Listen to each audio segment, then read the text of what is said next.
Angela, ready?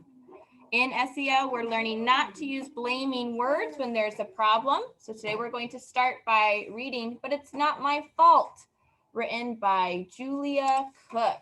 Friends on Zoom, welcome. We're going to focus our attention on our story. But it's not my fault. As we learn together. But it's not my fault, Miss Conway. Welcome to our Social Emotional Learning Lab Week 2. I'm Jessie Walter. And Sonia Simons. And we're part of your ESU 8 school psych team.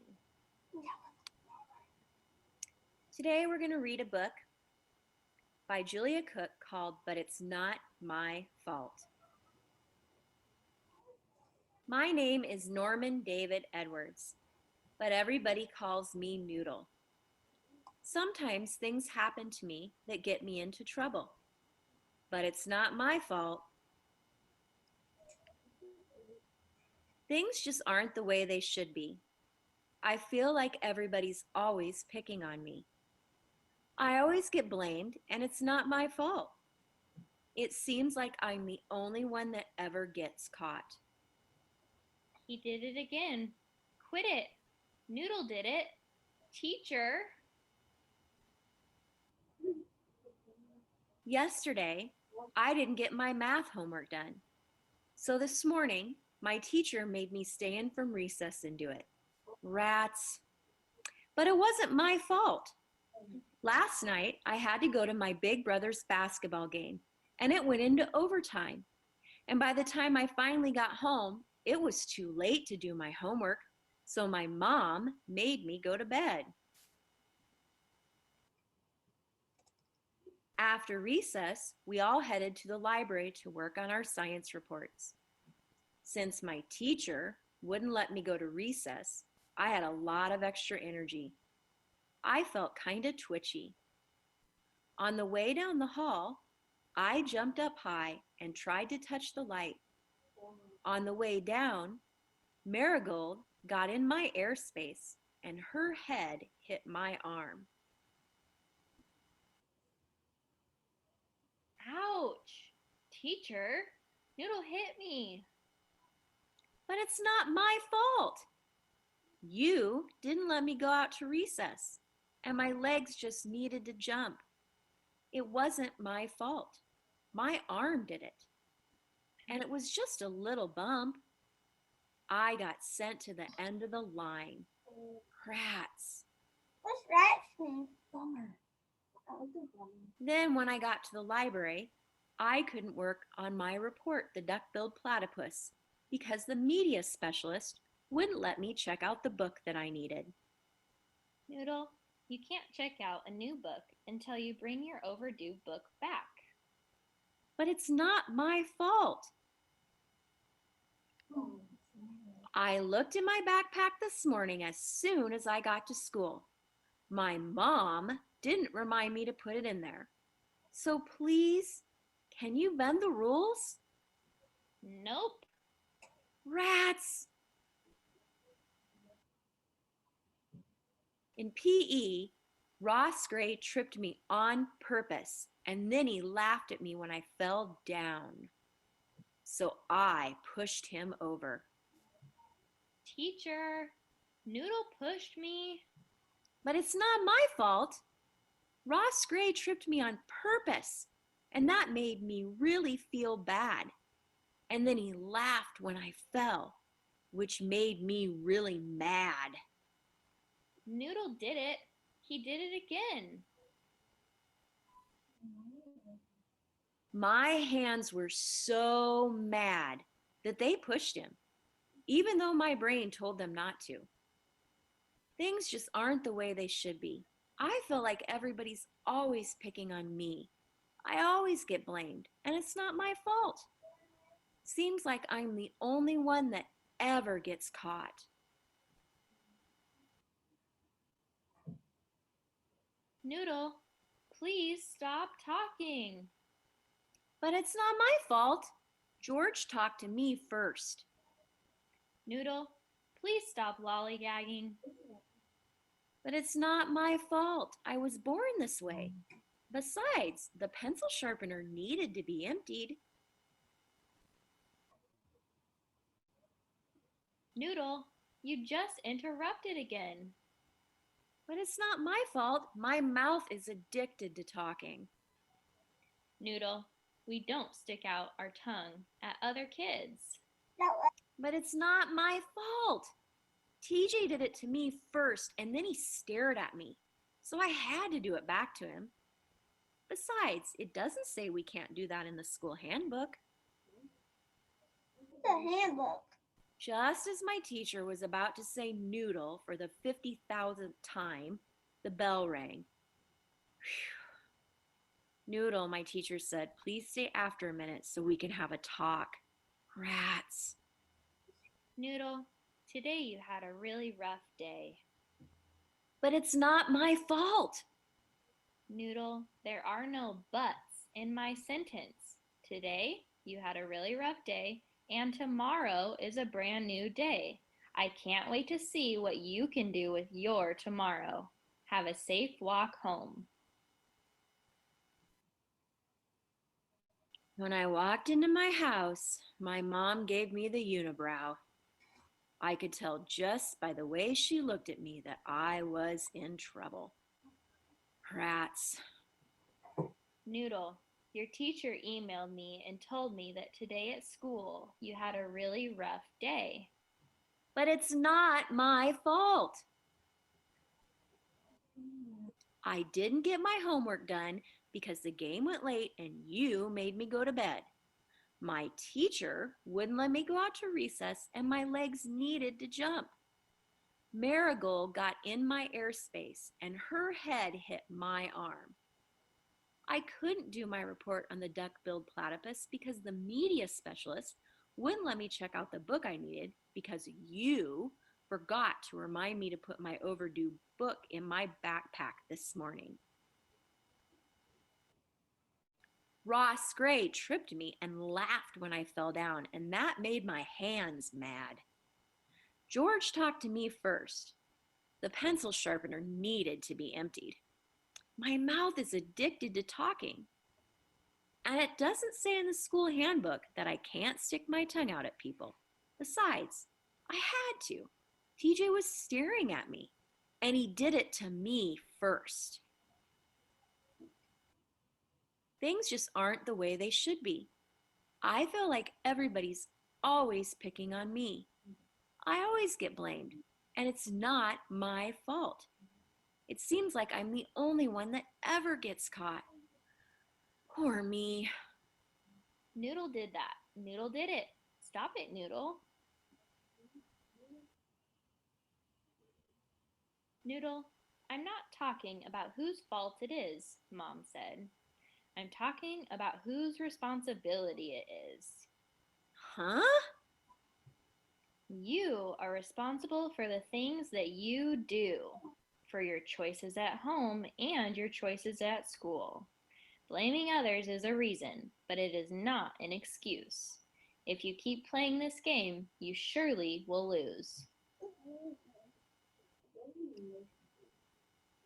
You are in charge of letting me know when you have homework. You are in charge of returning your library books. And you are in charge of your legs, your arms, your hands, your voice, and your tongue. Today, you made a few mistakes and it caused your day to be rough. But don't blame others for your poor choices because that will make your life tough. Instead, focus on what needs to be done whenever you make a mistake. Own up and become more responsible for the choices that you've made. Noodle, everybody makes mistakes, and mistakes can be a good thing because every time you make one, it gives you a chance to learn something, Mom said. If you blame other people for your mistakes, you give away your chance to learn. Don't make an excuse when you do something wrong. Just own it and say, "Yep, I did that. Now what can I do to improve my situation?" Noodle, I love you with all of my heart, and I wish I could solve all of your problems for you, but I can't. My job is to teach you to become your own problem solver. The next time you make a mistake, on the inside think, yep, that was me. It's going to be hard, but like everyone says, the good stuff in life is not free. If you're brave enough to own your mistakes, imagine how great you'll become. You'll learn a lot, you'll make better choices, and your life will be so much more fun. Don't be a blamer. You're better than that. Use your mistakes to help you grow. Get rid of the phrase, but it's not my fault, and show the world how much you know. Maybe my mom was right. Maybe I was blaming others for my mistakes. Yep, I guess I did make a few wrong choices today. As soon as I got to school the next day, I went to the library. I turned in my overdue book and checked out the book I needed for my report on the duck-billed platypus. When I walked into my classroom, my teacher put her arm around me and whispered, Noodle, yesterday you had a really rough day, and today is a brand new day. I can't wait to see what you can do with your today. Then she said, "Class, it's time for me to collect the rough drafts of your science papers." When she got to my desk, I said, "I don't have mine done, but it's going to be done by tomorrow morning. I just checked out the book that I needed." Way to go, Noodle. You did it. You took responsibility for your actions. I am so proud of how brave you are. As a reward, I'm going to give you an extra day to get your rough draft done. When you hand it in tomorrow, it won't be counted late. But my brother has another basketball game tonight, and I guess I won't be going. Rats. So, some takeaways from this book. Remember, everyone makes mistakes, and that's okay. Be brave and take responsibility for your mistakes. Say, "Yep, I did that." Then ask yourself, what can I do to improve my situation? Use your mistakes to help you grow so you can make better choices next time. Awesome. All right, we're going to find our task on Seesaw together, please. I should not be hearing sounds as you are moving and opening to Seesaw. Friends on Zoom and friends in person, please click on activities. Assign to class folder, please. And light blue SEL. Go ahead and click on it, please. It's not working. I don't know why I'm hearing conversation.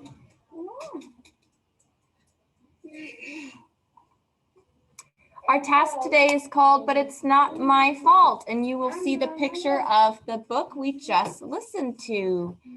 Please click Add Response and open up your task.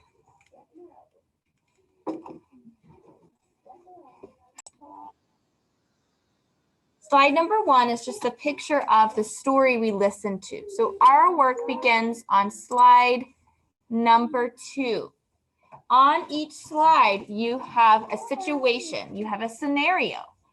And then on the right side, you're going to type what you can say or do to take responsibility for mistakes and problems. Just like in the book, we talked about what can you do to improve your situation? If you made a mistake or if there was a problem, what can you do to make it better? Remember, his mom said, we're not talking about whose fault it is. Sometimes it's nobody's fault. Remember our situations with second steps, like when two kids want to go down the slide first? That's nobody's fault. Maybe nobody even made a mistake. But when there is a problem, you can always do something to take responsibility. You can always improve your situation. So let's do slide number 2 together. It says you accidentally hit your classmate because you were jumping in the hallway. We don't do that in 3rd grade. We don't do that in 3rd grade, but imagine if you jumped and then you accidentally hit your classmate. What could you do or say to improve the situation? What could you do or say to take responsibility for the situation? What could you do, Angela, or say? I can say, I'm sorry for hitting you. Okay, so Angela's idea is to use your words. You can say, I can say, I'm sorry. Okay. So that's an example of what you can do with your words to take responsibility. Nick, what are you thinking for this situation? Okay, use your words and tell them what happened. So you can say, I can say, I'm sorry I jumped on you, right? Awesome. I think it's even okay when something is an accident, you can say, I'm sorry, that was an accident. I didn't mean to do that. When you use your words and talk to the other person, it helps them understand what's going on. Because if you just say, I'm sorry, they might think you hit on purpose and then you apologize. But sometimes it's important to say, I didn't mean to do that. I was jumping and I'm sorry, I didn't mean to hit you. Are you okay? Right? That's a way to show that you care. All right, so your task today for SEL, you have 3, 4, 5, and 6. I want you to be thinking about blaming words, thinking about words that are helpful when there's a problem or if you made a mistake. I want you to take about 6 minutes to keep working on these slides. When you get to slide number 6, you're going to sort the words into blaming words or words that show responsibility. Okay, 6 minutes to work on this, and then we will check in before reading. You may begin. When you're done with your work today, please do the green check to turn in your SEL work for Thursday. I'm not done this one, Laura. Me either.